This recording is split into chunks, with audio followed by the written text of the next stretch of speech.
This is going to be a tutorial class on the concepts that we have covered in for equations of motions, mostly in Navier-Stokes equation.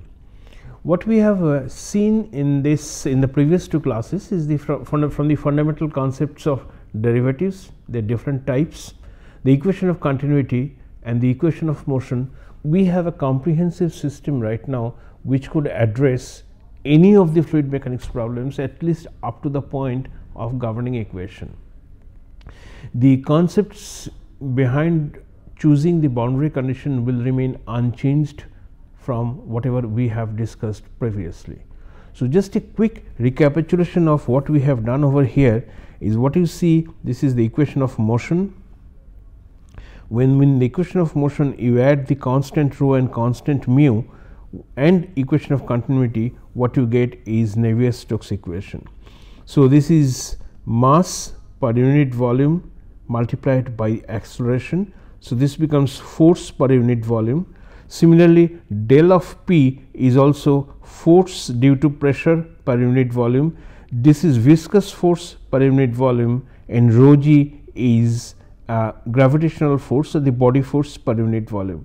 So, all terms in Navier-Stokes equation are nothing but force per unit volume, and a special case would emerge if you assume that it is an inviscid fluid or the viscosity of the fluid is insignificant. So, if the viscosity of the fluid is insignificant, what you get from Navier-Stokes equation is something which is known as Euler's equation for inviscid flow of liquid, where this mu term would simply be dropped, and what you get is this Euler's equation where rho times dV is equal to the sum of the surface force, mainly pressure, and body force, which is gravity. Now, the expressions for different components x, y, z components of Navier-Stokes equation in Cartesian, cylindrical and spherical component are given in any textbook. You can refer either to Bird, Stewart, Lightfoot, or you can also any or Fox, McDonald. Any of the textbooks will contain the expressions for Navier-Stokes equation in different coordinate systems, the x, y, z components in Cartesian, cylindrical as well as spherical component systems.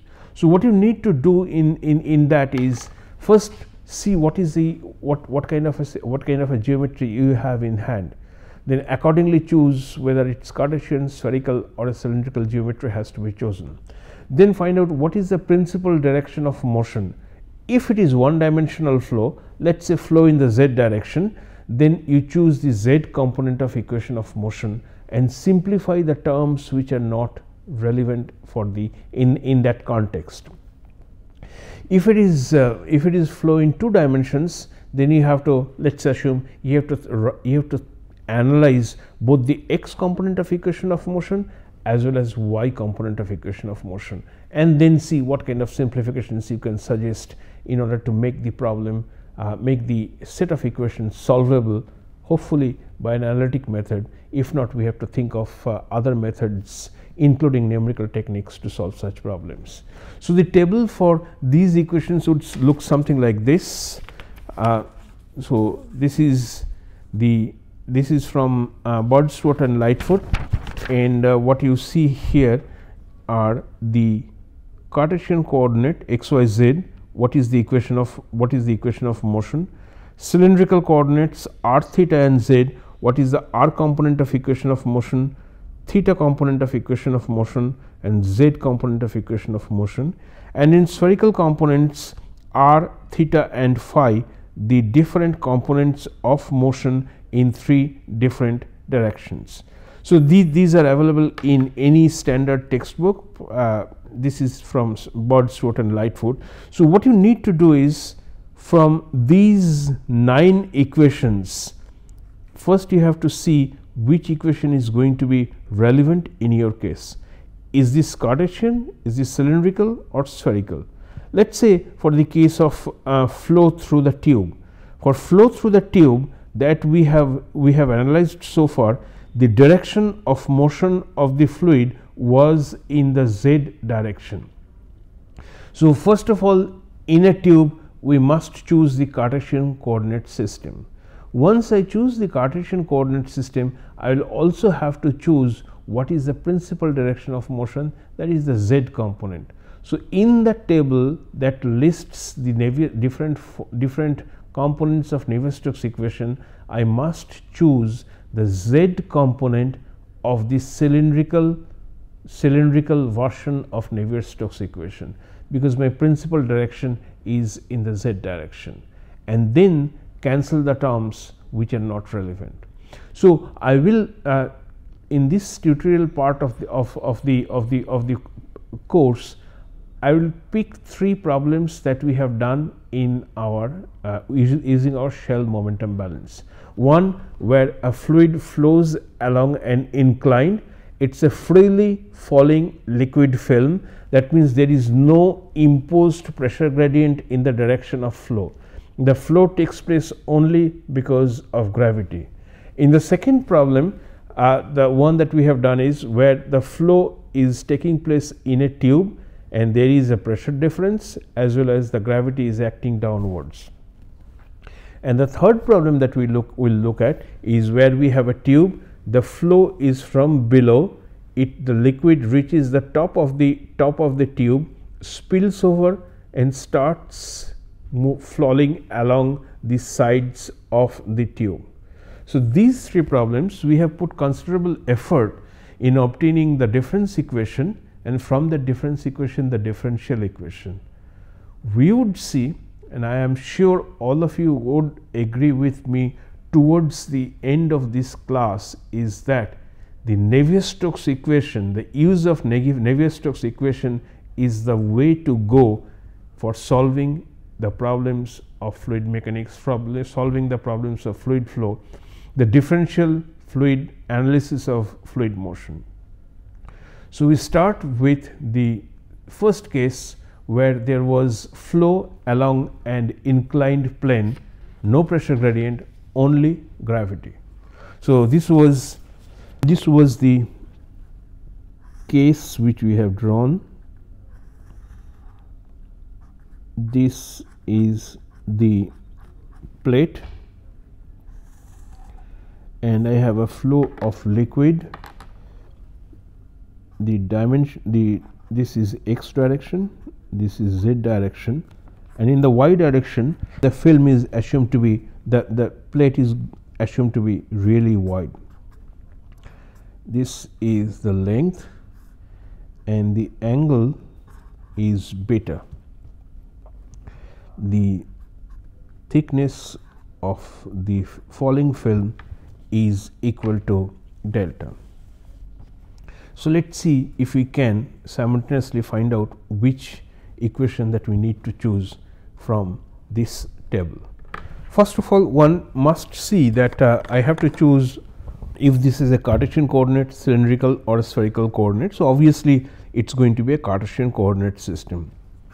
So, I am going to restrict myself to B6-1, B6-2 or B6-3. The principal direction is in the z, principal motion is in the z direction. So, I must choose the z component of equation of motion. Okay. So, if I choose the z component of equation of motion, then I am going to write the z component, either the expression that you see here, everything is expressed in terms of velocity, but you can also use the component, the form of the equation where instead of everything in terms of velocity, it is expressed in terms of shear stress. That is the same thing, except mu times del v del Vx del x is simply going to be del square Vx by del x, we can express it in terms of shear stress. So, that is the same thing, this is what I am talking about. In here, the same equation that you see in the next page where everything is in terms of velocity, here everything is in terms of shear. So, in some cases it would be beneficial to work with the shear stress form. In some cases it would be more convenient to use with the velocity gradient form. Okay. So, you can choose which one is you are comfortable with, but conceptually they are the same.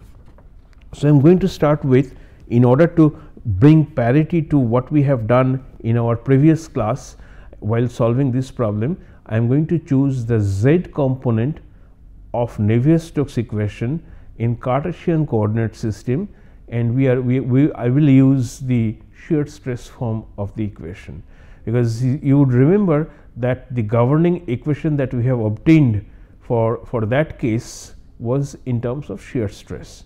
So, I will choose the shear stress. The same problem can be done using the velocity form of the Navier-Stokes equation. There is fundamentally, conceptually no difference between the two. So, let me write this first. This is the z component of the equation, Navier-Stokes equation. The first one is the temporal term or the time varying term.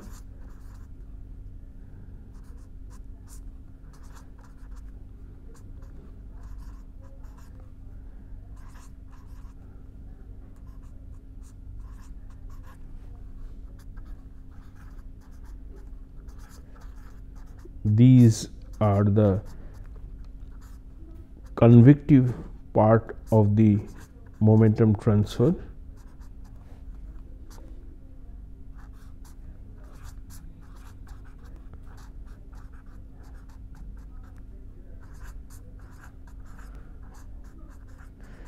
This is the conductive or viscous transport of momentum.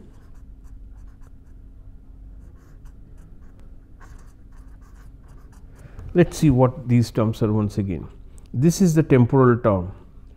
Any term that contains the velocity component separately, these are convective transport of momentum.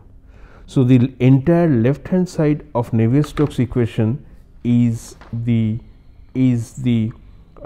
convective transport of momentum. So, convective transport of momentum and the temporal term. When you come to the right hand side, this is the surface force part, this is the shear, and this is the body force. So, let us see how can we solve this problem. What were the assumptions that we have made while solving the problem? The first was it was a steady state. The second was 1D flow, where you only have Vz which is not equal to 0, but all other components are going to be equal to 0, no pressure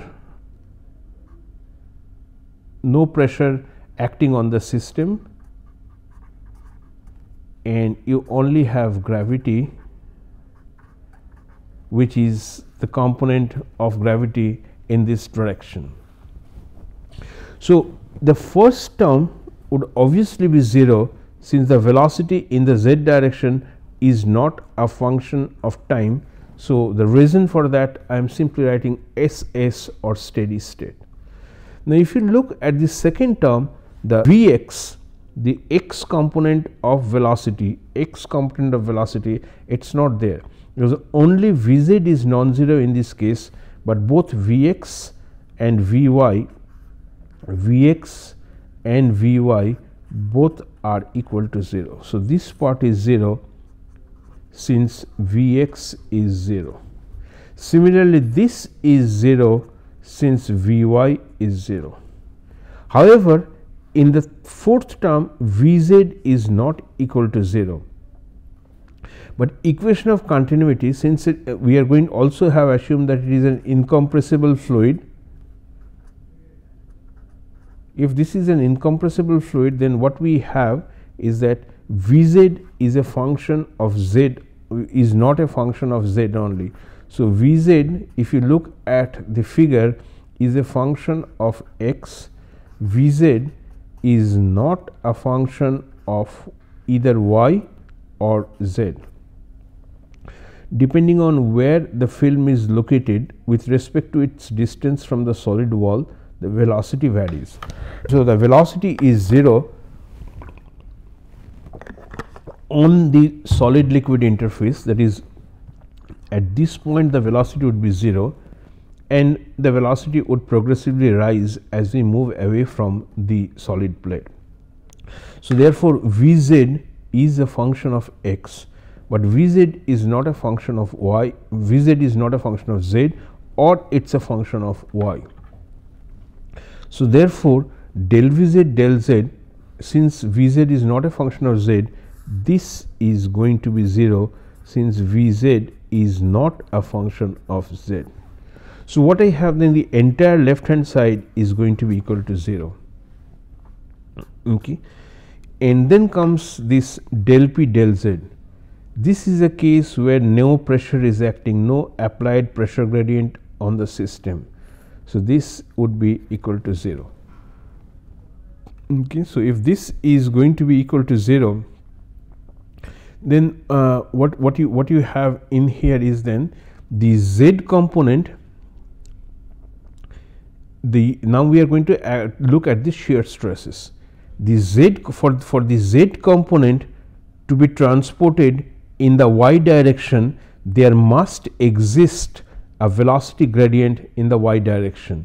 So, for z component of momentum to get transported in the y direction, there must be a y variation of velocity, but there is no y variation of velocity. So, Vz is not a function of y, and therefore, tau yz is equal to 0. Similarly, for z component of momentum to get transported in the z direction, Vz must be a function of z, but we know that Vz is not a function of z. So, therefore, tau zz would be equal to 0. I will repeat it once again.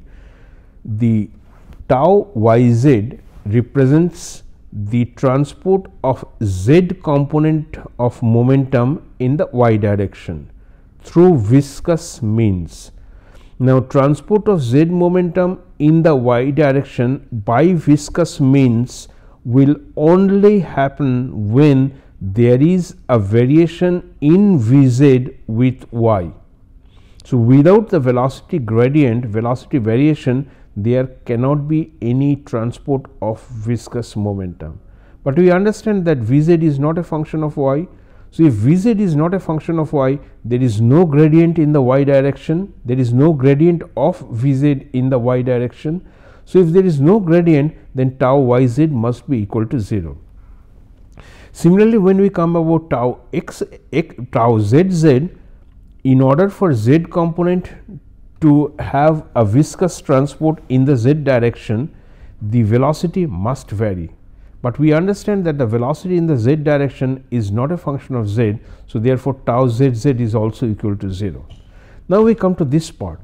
For z component of momentum to get transported by viscous means in the x direction, Vz must be a function of x. So, we need to see, is really Vz a function of x? So, if we look at the picture over here, Vz is definitely a function of x. Okay. Vz varies with x being 0 over here and maximum over here. So, there will be a transport of z momentum in the x direction since Vz is a function of x. So, what I have then is d dx of tau xz, and I have dropped the partial sign because it is only a function of x. Tau xz or any quantity is only a function of x, they are not functions of y or z. So, of the 3 terms in the viscous transport of momentum, only one will remain, the rest are 0 because of our conditions, because of our understanding. Now, now we come over here. Gz is the component of body force in the z direction, and from the figure you can clearly see that the component of gravity in the z direction is simply g cos beta. So, your this would simply be equals to g cos beta. And if you look at your previous, the one that we have done in the last week, this is exactly the same governing equation that we have obtained. So, there is no need at all to think about a shell, make balances along and across the surfaces, find out what are the pressure forces and so on. The only job that you need to do is simply choose the relevant, the right equation component for Navier-Stokes equation in the appropriate coordinate system. After that, use your understanding, the description, the physics of the problem, cancel the terms which are not relevant. What you will be left with is the governing equation. So, it is a very simple way to arrive at the governing equation, and once you arrive at the governing equation, the rest will be identical. That means, you are going to integrate it in the same way, you are going to use the same sort of same boundary conditions, and you will end up with the same solution, but in a much more structured and easy way. So, in the next problem what we are going to see is the same problem where we have a flow through a tube in which there is going to be a pressure gradient and there is going to be the action of gravity, which has led to the Hagen-Poiseuille equation in the problem that we have dealt with before. So, our next problem is analysis of flow through a vertical tube when there is a pressure gradient active in the system. So, what we have then is a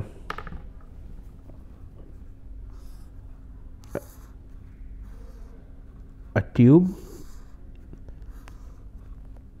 of, this is the radial direction, this is the z axial direction, you have some pressure P naught over here and you have some pressure P L over here, and as a result of which you are going to have flow in and flow out of the system.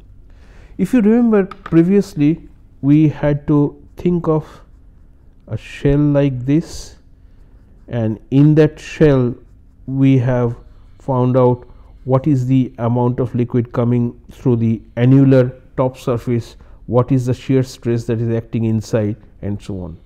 But we need not do anything of that sort right now. Okay. What I need to do only is find out, use the right component,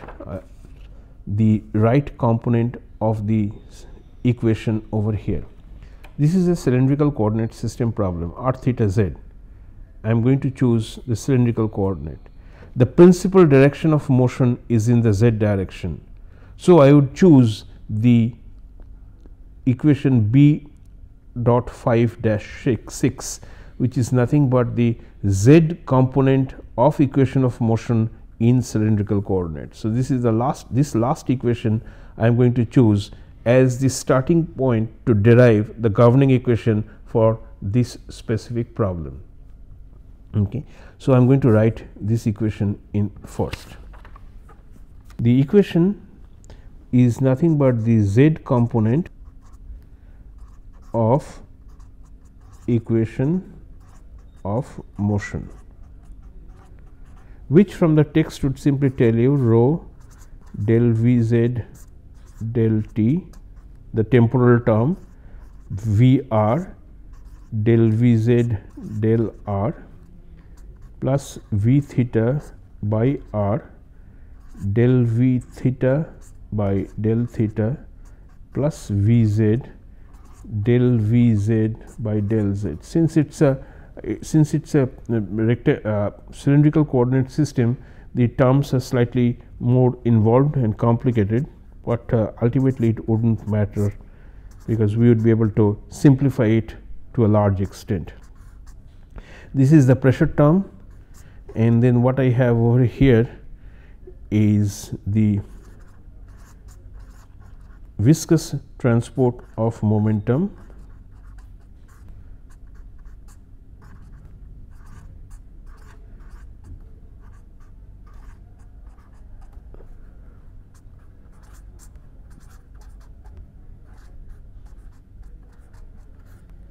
and also you have the body force term.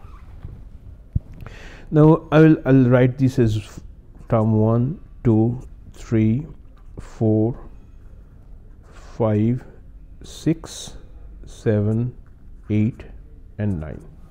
So what were the descriptions of the problem that we have done over here? That is, it is 1D flow. That was the same assumption that we have used. I'm just repeating the assumptions that we have made over there. Flow only in Z direction. It's incompressible flow.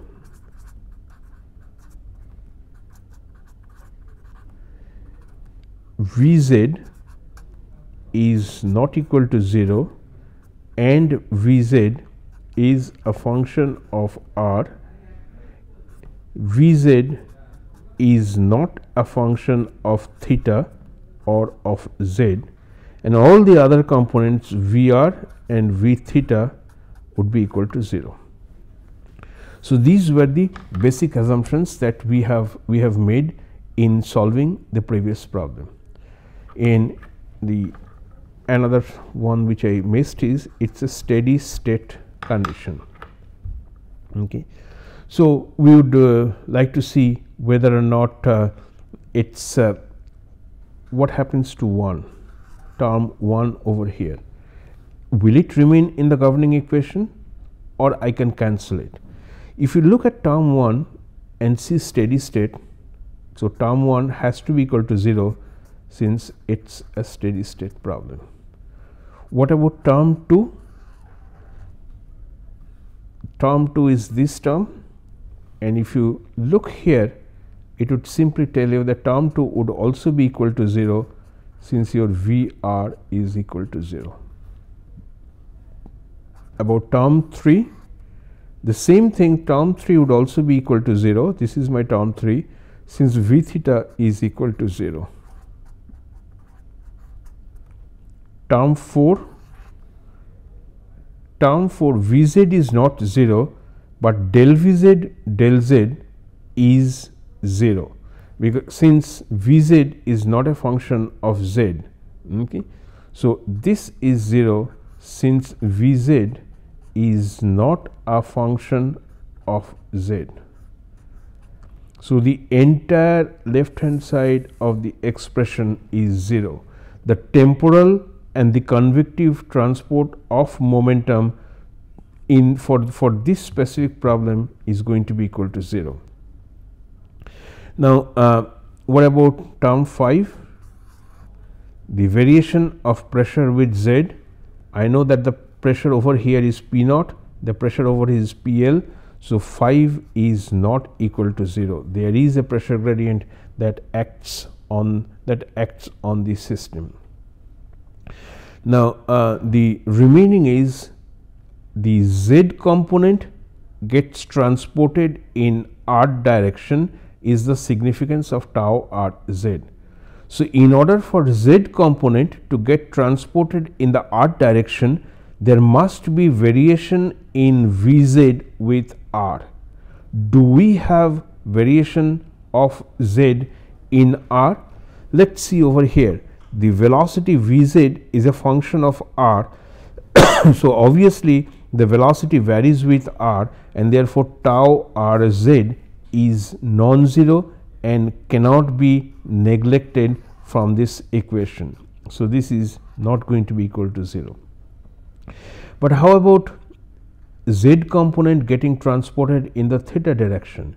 In order for that to happen, the Z velocity must change with the theta direction, which it does not, because velocity is not a function of theta. So your 7th term is equal to 0 since Vz is not a function of theta, therefore it leads to tau theta Z to be equal to 0. 8th term, tau ZZ, Z component in Z direction. For that to happen, the velocity must be a function of Z, but velocity is not a function of Z. So your term 8 is also equal to 0. And how about your term 9? Term 9 is rho g z. There is definitely a non-zero component of gravity in the z direction equal to plus g. So, this is not equal to 0. So, what I have then out of the governing equation is this would be 0, and only these 3 terms, term 5, term 6 and term 9 would remain in the expression. And when that happens, this equation takes the form as minus del p del z plus 1 by r, sorry, minus 1 by r del r of r tau r z plus rho g. And since you have your velocity is a function of z only, the velocity is a function of z only, essentially I can write this expression as 0 equals minus del p del z minus 1 by r d dr of r tau r z. There is no need to write a partial one now, and this governing equation, if you look at, it's identical to the one that we have derived in the previous class by writing a shell, by imagining a shell and getting all the momentum in and out terms of this. And this was solved using the condition that velocity is 0, Vz is 0 at small r equals capital R, which is the no slip condition, and your tau rz has to be finite at r equals 0. So, once you reach this point, then the rest of the solution would be identical to the one which you have done before. Now, what you then see here is, you do not need to think of a shell right now. You do not need to individually evaluate and balance all the mechanism by which momentum can come into the control volume, the forces and so on. All you need is simply choose the expression, the right expression of Navier-Stokes equation in the correct component form. So, the table that is provided, from that you choose the equation, and then you look at the equation and think carefully, should that term remain based on my understanding and the statement of the problem? Is there a temporal term? Is it an unsteady state process or a steady state process? Then look at the components, each components of the velocities. Are all Vx, Vy, Vz present in the system, or it's a 1D flow, therefore only Vx is present, and I can safely neglect any term containing Vy and Vz and only have the term containing Vx. In some cases it is not the velocity, but it is the velocity gradient which is important. Is it an 1D flow where you have Vx, non-zero Vx, but Vx is not a function of x, Vx is a function of some other dimension, let us say z.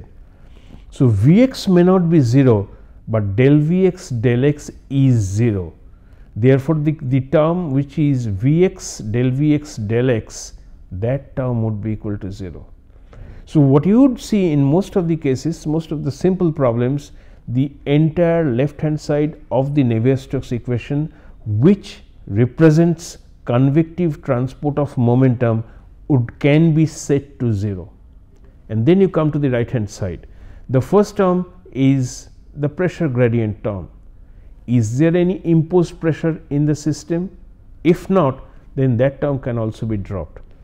The last term is the gravity term, the body force term. Is there any body force term present in the system? If so, choose the right component of gravity in order to evaluate what is the force, which is the body force which is acting on the control volume on the fluid. Once you are done, then what you have is essentially the viscous contribution of momentum transport. and there you would see that from the looking at the two subscripts, let us say tau yx, it is the x component of momentum getting transported in the y direction because of a gradient in velocity Vx that exists in y. So, x component can get transferred in y only if there is a variation in velocity in the y direction. Do we have that? So, look at the subscript and think whether or not there should be any stress in the prescribed direction due to motion due to the principal direction of motion. So, there also you would see that many of these some of these shear stress contribution to the overall momentum transfer can be neglected. Okay. And after you cancel all the terms that are not relevant to the problem at hand, what you are left with is the governing equation. That governing equation can then be used, can then be integrated. That is a differential equation. It can be integrated with relevant boundary conditions to obtain what is the velocity distribution. The functional form of velocity as a function of the x, y, z, and in some cases time as well. So, this differential approach of using Navier-Stokes equation would give rise to a compact velocity expression in many of the cases, not in all, but in many of the cases. So, in subsequent lectures we would see applications of Navier-Stokes equation in slightly more complicated geometries and how to solve them. In some cases we will get a nice compact analytic solution, in some cases we may not.